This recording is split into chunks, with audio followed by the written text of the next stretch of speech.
Savez-vous comment on capture des singes en Amazonie? Hey, coucou! Aujourd'hui, je vais vous raconter une histoire tirée du livre du docteur Benaïm, elle-même tirée d'un livre de Louis Sepúlveda, mais je voudrais que vous puissiez la vivre au maximum, donc je vais vous demander de suivre mes instructions. Et ça commence comme le jour 7.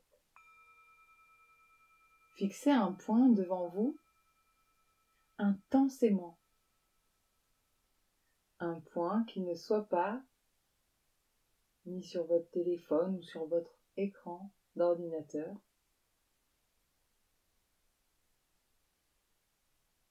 Intensément.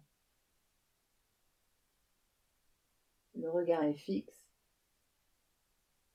Ne bouge plus.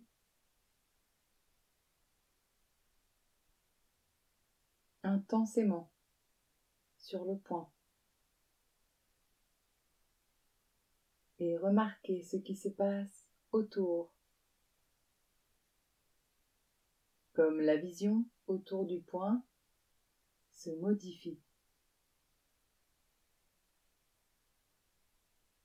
Et quand je dirai maintenant,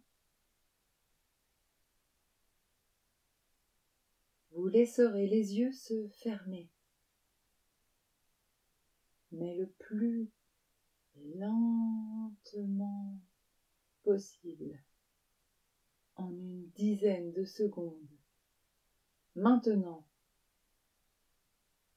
tout doucement, les yeux se ferment.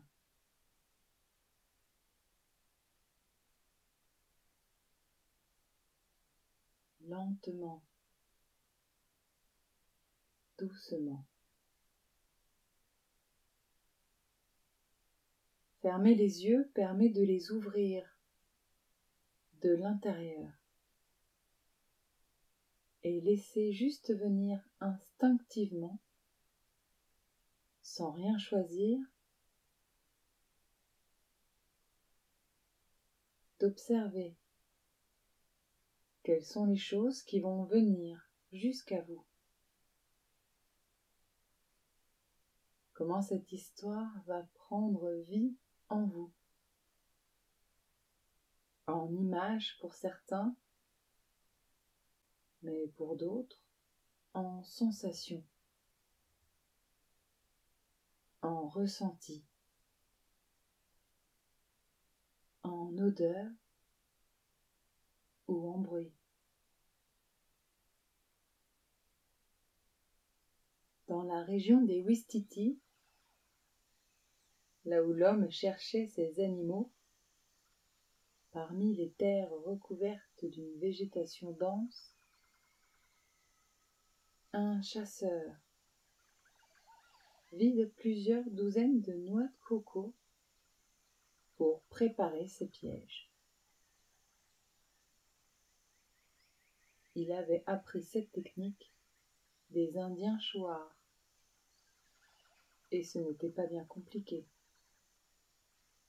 Il suffisait de percer une ouverture d'1 pouce de diamètre maximum d'un côté, de faire un petit trou de l'autre pour y passer une corde, puis de la bloquer avec un nœud bien serré. Il attache ensuite l'autre extrémité de la corde à un tronc d'arbre et dispose quelques cailloux dans la coque vidée. À peine s'éloigne-t-il que les singes qui observaient non loin de là, un peu en hauteur, descendent pour inspecter le contenu des noix. Ils les saisissent, les secouent, et en entendant le bruit des cailloux, finissent par glisser leurs mains à l'intérieur pour les attraper. Une fois qu'ils en saisissent un, ils refusent de le lâcher, comme si c'est plus fort qu'eux, et se débattent en vain pour le retirer. Le lendemain, le chasseur revint enlever ses pièges et trouve une douzaine d'animaux épuisés par leurs vains efforts pour libérer leurs mains prisonnières des noix de coco. Mais comment les singes auraient-ils bien pu se libérer ?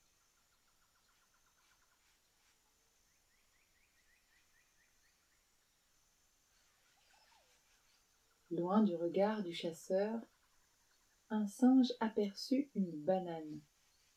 Il était épuisé et affamé. Alors, après quelques tergiversations, se mit à fixer la banane. C'était plus fort que lui. Il ouvrit sa main et se dirigea vers la banane pour soulager sa faim et s'échapper. Et là, vous allez juste revenir à vous très tranquillement. Si vous êtes parti un peu loin, je vais compter de 5 à 1 et à 1, vous serez complètement revenu. 5, prenez une grande respiration pour bien oxygéner tout votre corps. 4, commencez à bien bouger les mains, les pieds. 3, bougez tout votre corps. 2, faites de grands mouvements.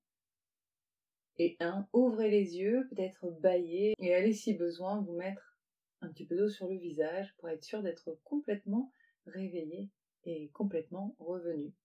Allez, profitez bien de cette journée ou de ce qu'il en reste et on en reparle plus tard. À demain!